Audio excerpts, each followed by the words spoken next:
Hi guys, welcome to another lecture in the series of lectures on Plath. Today we're going to be reading another diary entry.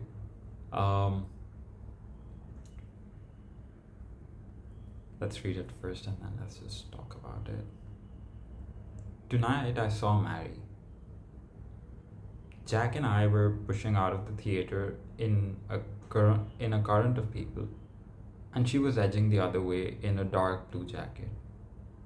I hardly recognized her with her eyes downcast, her face made up, but beautiful. I've been looking all over for you, I said. Mary, call me, write me. He smiled, a little like the Mary I used to know, and she was gone. I knew I would never have a friend quite like her, so I went out in a white dress, a white coat, with a rich boy, and I hated myself for my hypocrisy. I love Mary. Betsy is nothing but fun, hysterical fun. Mary is me, what I would be if I had been born of Italian parents on Linden Street. She's something vital, an artist's model, life. She can be rude, undependable, and she's more to me than all the pretty, well to do artificial girls I could ever meet. Maybe it's my ego. Maybe I crave someone who will never be my rival. But with her, I can be honest. She could be a prostitute, and I would not give a damn.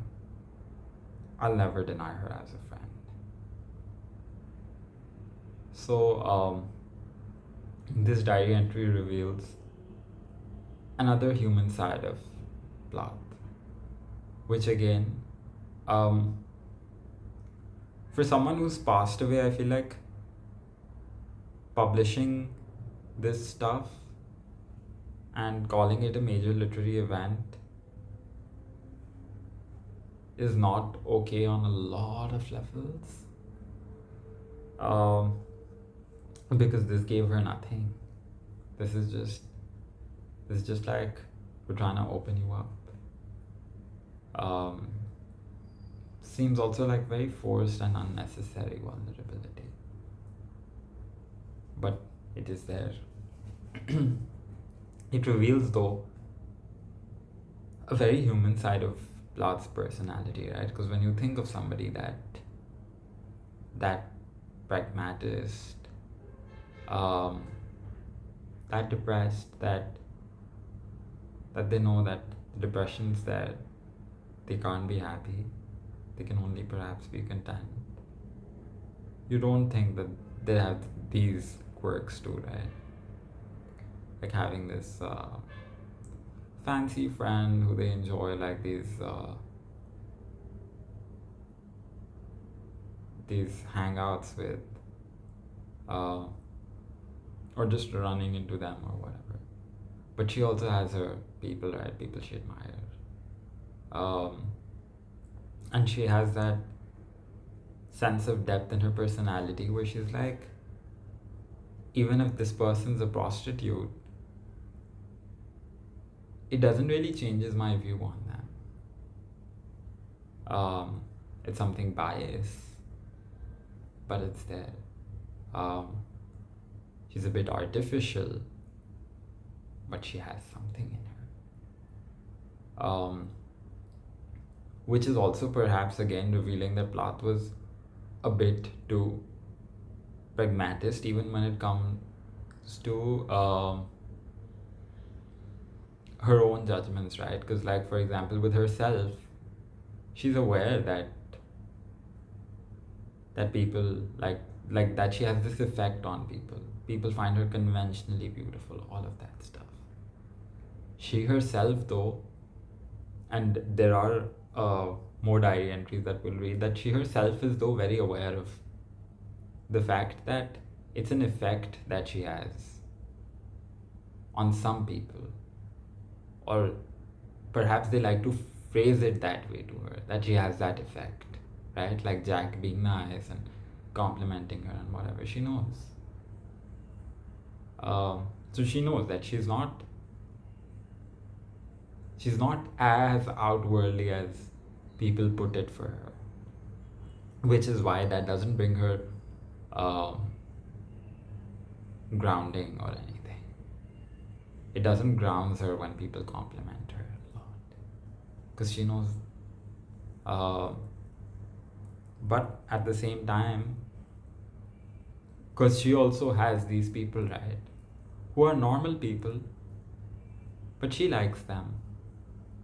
So then she knows that there are people out there who you can put it in two ways, who either uh, she has this effect on, or that those people like to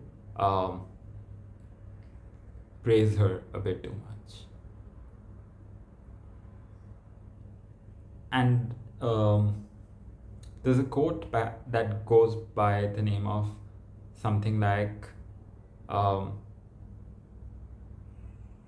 ignorance is bliss. Because here we can see that Plath is too aware. She knows too much. She knows when people are just saying something because, it's like either she does have that effect, but then she's also aware that she's nothing out of this world in that sense to have that effect on anyone. That part. Because these, some of these layers of her personality, they were never revealed to the world, right? Until and unless Hughes one day decided to make money off of her literary estate. They were still always kept very intact. So when she's writing this, it's not like the world knows her sexual fantasies, or the fact that, yeah, like she's going out with Jack because it's like, okay, yeah, he's looking, whatever. But she knows that why she's doing it.